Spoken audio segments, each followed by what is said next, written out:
Hello friends, कैसे हैं आप सब। स्वागत है आपका यूपीएससी एट होम प्रविशा के यूट्यूब प्लेटफॉर्म पे। हमारी जो पीसीएस की जो प्री की सीरीज़ चल रही है उसी सीरीज़ का ये आज 4th लेक्चर है। इसको हम देखेंगे।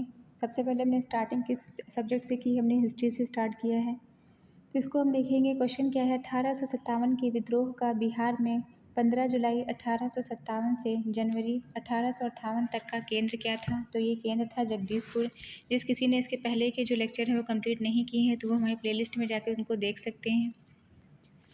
इसमें क्या है, इसका जो बॉक्स है उसमें हमने जो है उसमें क्या लिखा हुआ है कि बिहार में 1857 के विद्रोह का केंद्र जगदीशपुर था, जहां जमींदार कुंवर सिंह ने नेतृत्व संभाला और शाहाबाद जिले में अंग्रेजों की सत्ता का तख्ता पलटकर अपनी सरकार स्थापित की। अप्रैल 1858 में कुंवर सिंह की मृत्यु के बाद उनके भाई अमर सिंह ने दिसंबर 1858 तक संघर्ष जारी रखा।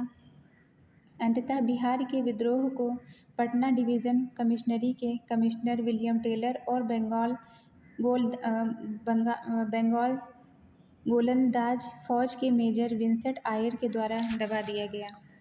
नेक्स्ट क्वेश्चन क्या है, 1857 की क्रांति में अंग्रेजों व जोधपुर की संयुक्त सेना पराजित करने वाला कौन था। तो वो थे औवा के ठाकुर कुशल सिंह। इसके अंतर्गत क्या है कि औवा के ठाकुर कुशल सिंह 1857 ईस्वी की क्रांति में अंग्रेजों और जोधपुर की संयुक्त सेना को पराजित किया था। नेक्स्ट क्वेश्चन क्या है, निम्नलिखित में से कौन सा स्थल राजस्थान में 1858 की क्रांति का केंद्र नहीं था। तो वो कौन सा नहीं था, जयपुर, अजमेर, नीमच और औवा, ये इसके अंतर्गत जो है शामिल थे।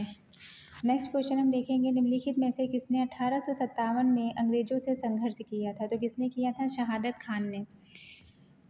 नेक्स्ट क्वेश्चन क्या है, निम्नलिखित में से कौन सा 1857 के विद्रोह में अंग्रेजों का सबसे कट्टर दुश्मन था। तो मौलवी अहमद उल्ला शाह। मौलवी अहमद उल्ला शाह ने फैजाबाद में 1857 के विद्रोह को अपना नेतृत्व प्रदान किया। ये अंग्रेजों के सबसे कट्टर दुश्मन थे। वह मूलतः तमिलनाडु के अरकाड के रहने वाले थे, पर वह फैजाबाद में आकर बस गए थे। उन्होंने भारत के विभिन्न धर्मानुयायियों का आह्वान करते हुए कहा कि सारे लोग काफिर अंग्रेजों के विरुद्ध खड़े हो जाओ और उन्हें भारत से बाहर खदेड़ दो। इनके बारे में अंग्रेजों ने कहा है कि वह अदम्य साहस के गुणों से परिपूर्ण और दृढ़ संकल्प वाले व्यक्ति तथा विद्रोहियों में सर्वोत्तम सैनिक हैं। इनकी गिरफ्तारी के लिए ब्रिटिश सरकार ने 50,000 रुपये का इनाम रखा था। नेक्स्ट क्या है, नेक्स्ट क्वेश्चन है, 1857 के विद्रोह को किस उर्दू कवि ने देखा है। तो किसने देखा है, मिर्ज़ा गालिब ने। 1857 के विद्रोह को मिर्ज़ा गालिब ने स्वयं अपनी आंखों से जो है देखा है। दूसरा क्या है, सुप्रसिद्ध शायर मिर्ज़ा गालिब का मूल निवास क्या था। तो इनका मूल निवास था आगरा।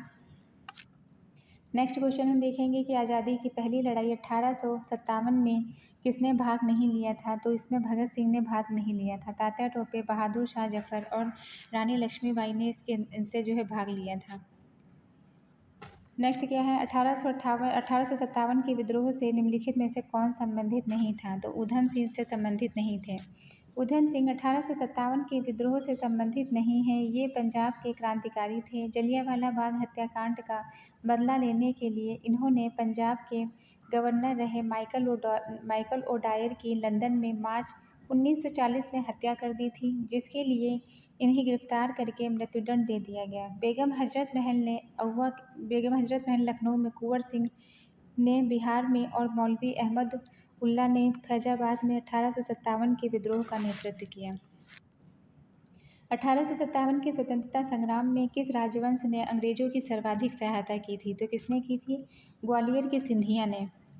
1857 के स्वतंत्रता संघर्ष में ग्वालियर के सिंधिया ने अंग्रेजों की सर्वाधिक सहायता की। यूरोपीय इतिहासकारों ने ग्वालियर के मंत्री सर दिनकर राव और हैदराबाद के मंत्री सलारगंज की राष्ट्रभक्ति की बहुत सराहना की। संकट के समय कैनिंग ने कहा था कि यदि सिंधिया भी विद्रोह में सम्मिलित हो जाएं तो मुझे कल ही बिस्तर गोल करना पड़ेगा।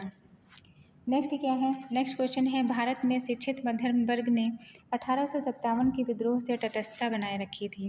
1857 के विद्रोह में शिक्षित वर्ग ने कोई रुचि नहीं ली, जो इस महासमर की असफलता के प्रमुख कारणों में से एक था।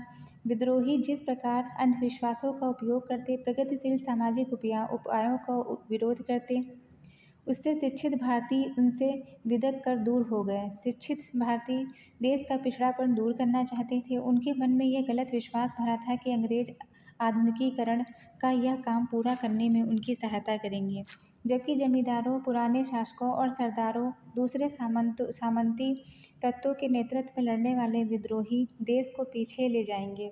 कुछ समय बाद ही शिक्षित भारतीयों ने अपने अनुभवों से जाना कि विदेशी शासन देश का आधुनिकीकरण करने में न सिर्फ असमर्थ साबित हुआ, बल्कि उसने उसे गरीबी और पिछड़ा बना दिया।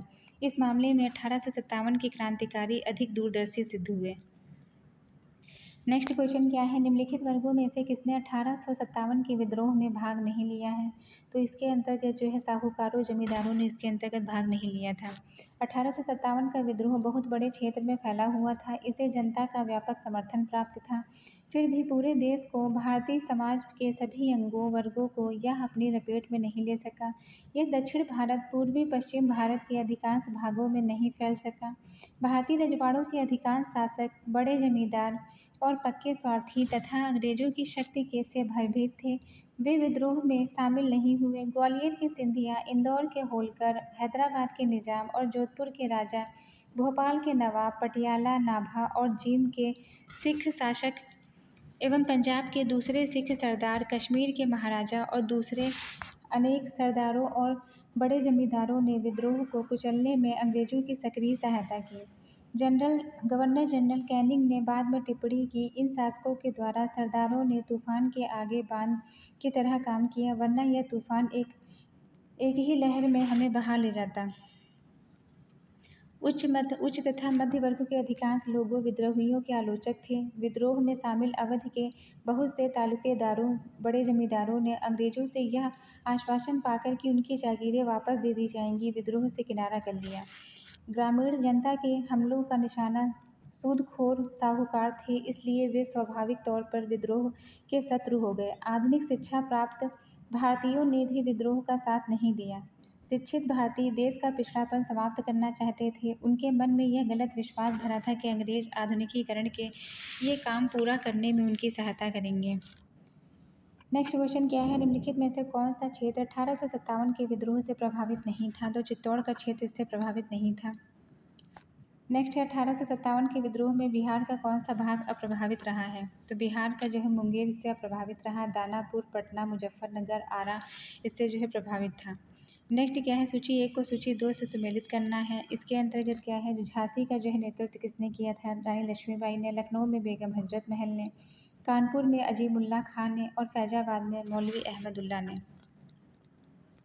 नेक्स्ट भी जो हमको सुमेलित करना है। इसमें क्या है, नाना साहब ने जो है कानपुर से जो है नेतृत्व किया और नवाब हादिम अली खान ने जो है कहाँ से नेतृत्व किया? दिल्ली से। मौलवी अहमदुल्ला खान लखनऊ। मनीराम दत्त जो है असम से संबंधित हैं। फिर नेक्स्ट हम देखेंगे 1857 के विद्रोह के समय भारत का गवर्नर जनरल कौन था? तो ये कौन थे? लॉर्ड कैनिंग थे। 1857 के विद्रोह के समय भारत के गवर्नर जनरल जो थे वो लॉर्ड कैनिंग थे। कि इस बार भी आपका जो आरओ का जो प्री का एग्ज़ाम हुआ है उसमें भी ये क्वेश्चन पूछा गया है, जो कि आरओ मेंस 2013 में पूछा जा चुका है। नेक्स्ट क्वेश्चन क्या है, 1857 में ईस्वी के जो है विद्रोह के समय भारत का गवर्नर जनरल कौन था? तो था लॉर्ड कैनिंग। 1857 में भारत का गवर्नर जनरल कौन था? लॉर्ड कैनिंग था। बार बार वही क्वेश्चन रिपीट हो रहा है। नेक्स्ट हम देखेंगे,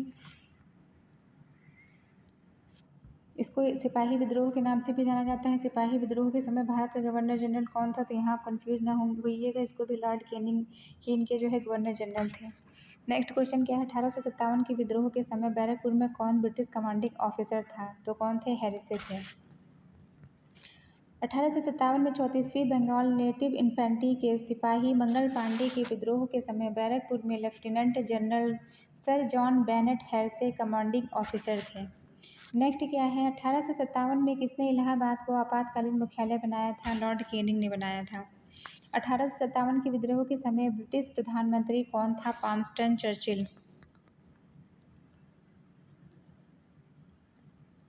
जिस समय 1857 की जो है क्रांति हुई थी, ब्रिटेन में जो है विंस कार्ड पामस्टन ब्रिटेन का प्रधानमंत्री था। उनका कार्यकाल 1855 से 1858 तथा 1859 से 1865 तक था। नेक्स्ट क्वेश्चन हम देखेंगे, निम्नलिखित में से किसका नाम 1857 के विद्रोह से नहीं जुड़ा हुआ है? तो ये कौन है? कर्नल सेंट लेंगर, कर्नल वेलिस और लेफ्टिनेंट कर्नल गिब्स, उपयुक्त सभी। नेक्स्ट क्या है? 1857 का विद्रोह मुख्यतः किस कारण से असफल रहा? तो ये असफल रहा है किसी समान योजना तथा केंद्रीय संगठन की कमी थी। फिर नेक्स्ट हम देखेंगे, 1857 का प्रथम स्वतंत्रता संग्राम असफल हुआ क्योंकि भारतीय सिपाहियों के उद्देश्य की कमी, एकता की कमी थी। दूसरा क्या है? प्रायः भारतीय राजाओं ने ब्रिटिश सरकार का साथ दिया। थर्ड पॉइंट क्या है? ब्रिटिश सिपाही कहीं अच्छे सज्जित और संगठित थे। उपयुक्त सभी कारण हैं। नेक्स्ट हम देखेंगे, अंग्रेज राजपूत राज्यों में 1857 के विद्रोह को दबाने में सफल रहे क्योंकि स्थानीय शासकों ने क्रांतिकारियों का साथ नहीं दिया था। नेक्स्ट क्या है? निम्नलिखित में से जो है किन ब्रिटिश अधिकारियों ने लखनऊ में अपना जीवन खोया है? तो किसने खोया है? ये खोया है जनरल नीर, हैवलॉक और लॉरेंस ने, NLH। नेक्स्ट क्या है? 1857 का प्रथम स्वतंत्रता संग्राम ब्रिटिश सरकार ने स्वतंत्रता प्राप्त करने में सफल रहा। बहादुर कारण क्या है? बहादुर शाह जफर नेतृत्व को जन सहयोग की नहीं मिला था। अधिकांश महत्वपूर्ण रियासतों के शासक उनका साथ देने में कतरा रहे थे। तो ये ए और जो है आर दोनों सही है और इसकी जो है सही स्पष्टीकरण है। नेक्स्ट क्या देखेंगे, निम्नलिखित में से किसने 1857 के विद्रोह को एक षड्यंत्र की संज्ञा दी? सर आउटरम जो है W टेलर ने दी है। नेक्स्ट क्या है? आधुनिक इतिहासकार 1857 के विद्रोह को स्वतंत्रता की पहली लड़ाई कहा है। किसने कहा? वीडी सावरकर ने कहा है। नेक्स्ट हम देखेंगे 1857 के संग्राम, प्रथम स्वतंत्रता संग्राम का नाम जो है किसने दिया था? वीडी सावरकर ने दिया था। भारतीय स्वाधीनता आंदोलन का सरकारी इतिहासकार कौन था? SN सेन था। 1857 भारतीय स्वाधीनता आंदोलन के सरकारी इतिहासकार कौन थे? SN सेन थे, जिनकी पुस्तक 1857 में प्रकाशित हुई थी। नेक्स्ट क्या है? भारतीय भाषा 1857 के विप्लव के कारणों पर लिखने वाला प्रथम भारतीय कौन था? सर सैयद अहमद खान। सर सैयद अहमद खान के द्वारा लिखी पुस्तक असबास ए बगावत ए हिंद वर्ष 1859 में प्रकाशित की गई, जिसमें 1857 के विद्रोह के कारणों की चर्चा की गई है। नेक्स्ट क्या है? तथाकथित प्रथम राष्ट्रीय स्वतंत्रता संग्राम ना प्रथम, ना राष्ट्रीय और ना ही स्वतंत्रता संग्राम था। ये किसने कहा है? RC मजूमदार ने कहा है। RC मजूमदार ने अपनी पुस्तक में जो है इसके बारे में जो है बताया है कि यह ना तो जो है प्रथम स्वतंत्रता संग्राम था और ना ही राष्ट्रीय था, ना ही यह जो है स्वतंत्रता संग्राम था। फिर नेक्स्ट क्या है? किसने कहा था कि इस निर्णय से इनकार करना कठिन है कि तथाकथित 1857 प्रथम राष्ट्रीय स्वतंत्रता संग्राम ना तो प्रथम था, ना ही राष्ट्रीय था और ना ही संग्राम था। यह किसने कहा? RC मजूमदार ने कहा है। नेक्स्ट क्वेश्चन हम देखेंगे, 1857 की क्रांति के बारे में निम्नलिखित में से कौन सा एक अवधारणा सही है? इसमें भारत में ईस्ट इंडिया कंपनी की शासन प्रणाली को मृतप्राय बना दिया था। 1857 की जो क्रांति के परिणाम स्वरूप भारतीय सरकार की जो भारतीय शासन की जो भागडोर है वह कंपनी के हाथों से निकलकर ब्रिटिश क्राउन के हाथों में चली गई। इसकी शासन प्रणाली में भी आमूल चूल परिवर्तन किया गया। नेक्स्ट क्या है? महारानी विक्टोरिया ने भारतीय प्रशासन को ब्रिटिश ताज के नियंत्रण में लेने की घोषणा कब की? ये 1 नवंबर 1858 को की। 1857 की क्रांति के दमन के पश्चात 1 नवंबर 1858 को महारानी विक्टोरिया ने भारतीय प्रशासन को ब्रिटिश ताज के नियंत्रण में लेने की घोषणा की। इस घोषणा के बाद भारत में कंपनी के शासन को समाप्त कर दिया गया। भारत सीधे ब्रिटिश क्राउन के अधीन कर दिया गया। एक जो है भारत मंत्री सचिव तथा 15 सदस्यों वाली इंडियन काउंसिल की स्थापना की गई। तत्कालीन गवर्नर लॉर्ड कैनिंग को ही भारत का प्रथम वायसराय बना दिया गया। तो ये भी क्वेश्चन आपका जो है बन सकता है कि भारत का प्रथम वायसराय जो है कौन थे? Lord Canning. फिर नेक्स्ट हम देखेंगे, नेक्स्ट क्वेश्चन क्या है? सम्राज्ञी विक्टोरिया 1858 की घोषणा में भारतीयों को बहुत सी चीज़ें दिए जाने का आश्वासन दिया था। निम्न आश्वासनों में से कौन सा ब्रिटिश शासन के द्वारा पूरा किया गया था? रियासतों को हड़पने की नीति समाप्त कर दी जाएगी। 1857 के विद्रोह का सबसे महत्वपूर्ण परिणाम महारानी विक्टोरिया की उद्घोषणा थी। यह उद्घोषणा 1 नवंबर 1858 को इलाहाबाद के दरबार में लॉर्ड कैनिंग के द्वारा उद्घोषित की गई। इससे भारत में कंपनी के शासन को समाप्त कर भारत का शासन सीधे क्राउन के अधीन कर दिया गया। इस उद्घोषणा में भारत में ब्रिटिश साम्राज्य के विस्तार पर रोक लोगों के धार्मिक मामलों में हस्तक्षेप न करना, एक समान कानूनी सुरक्षा सबको उपलब्ध कराना शामिल है। भारतीय रजवाड़ों के प्रति विजय और विलय की नीति का परित्याग कर दिया गया और सरकार ने राजाओं को गोद लेने की अनुमति प्रदान की, तथापि अन्य आश्वासन ब्रिटिश शासन द्वारा पूरे नहीं किए जा सके। नेक्स्ट क्वेश्चन क्या है, महारानी विक्टोरिया की उद्घोषणा का उद्देश्य क्या था? भारतीय राजाओं को ब्रिटिश साम्राज्य में मिलाने का किसी भी विचार में परित्याग करना।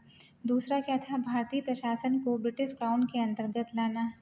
थर्ड पॉइंट क्या है, भारत के साथ ईस्ट इंडिया कंपनी के व्यापार का विनियमन करना।